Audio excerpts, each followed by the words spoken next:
going to quickly introduce the Modeler Excel add-in.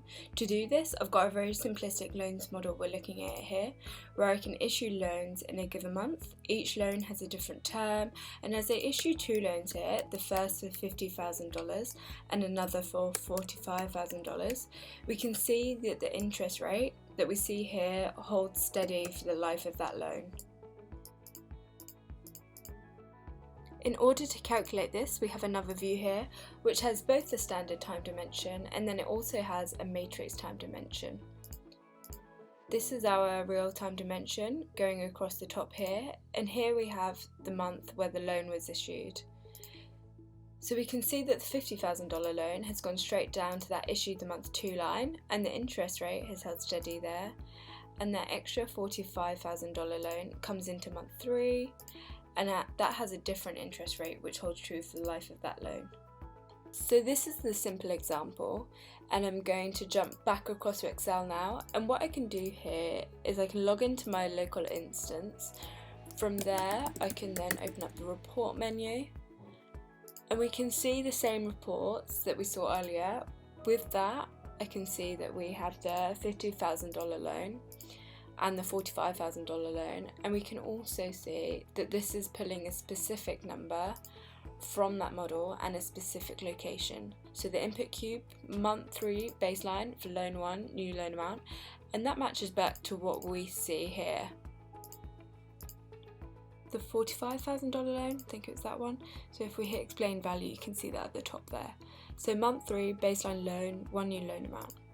Now, within the Excel environment, I can also change numbers or write back, so I can issue another $450,000 loan in month 2 for the second line type, which is a 9-month loan. So if I refresh that page, we can see that then calculating our closing balance, which goes on for 9 months, and we can see that ending here. Now with this Excel add-in, we can actually bring through additional measure types. So I have a number of other measures here, such as interest paid and principal paid as well.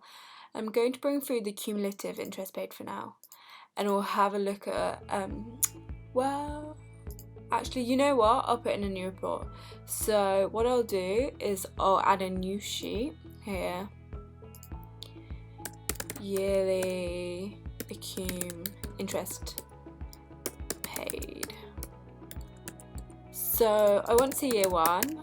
Now these items here have to match back to our items and our models. So in our time dimension we have the years broken up here, so that's fine. And I will also put a little item here for scenario, which is the baseline, and we want to see the totals below and tops, so loan 1 through to 5.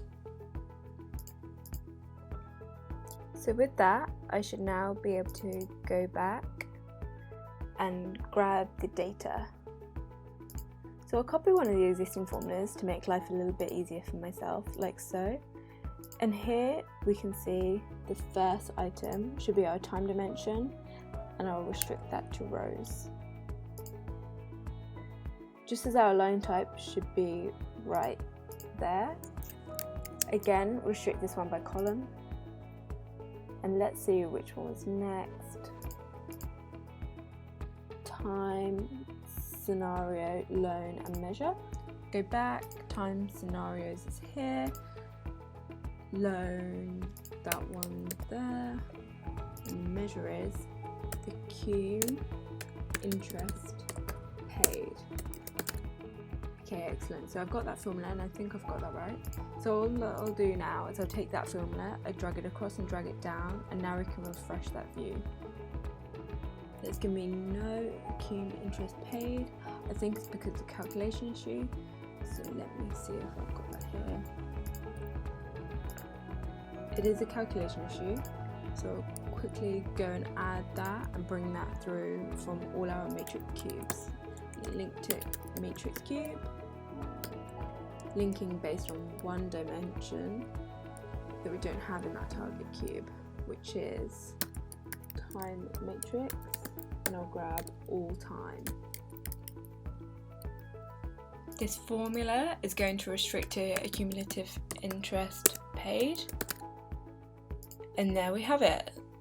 Since bringing through now that interest, remove that from the report now that I have that calculation working. And if we check back into Excel now, I refresh that page, we can then see we're getting values coming through. It's a negative, so I can quite simply change that to a minus, like so.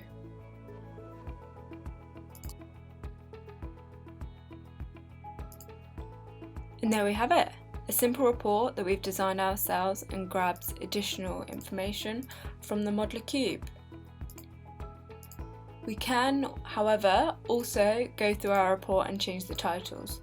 So if I double click there, I get the same options as I would have in our report here. So baseline and adverse scenarios. So likewise, I can even choose my adverse scenario and Excel will refresh, showing me just the information from adverse. In here, if we change this to adverse, I can refresh this report and we can see the adverse scenario in our data. Thanks for watching this brief introduction on Modeler's Excel add-in. If you have any questions or queries, please feel free to get in touch through our Contact Us page on our website.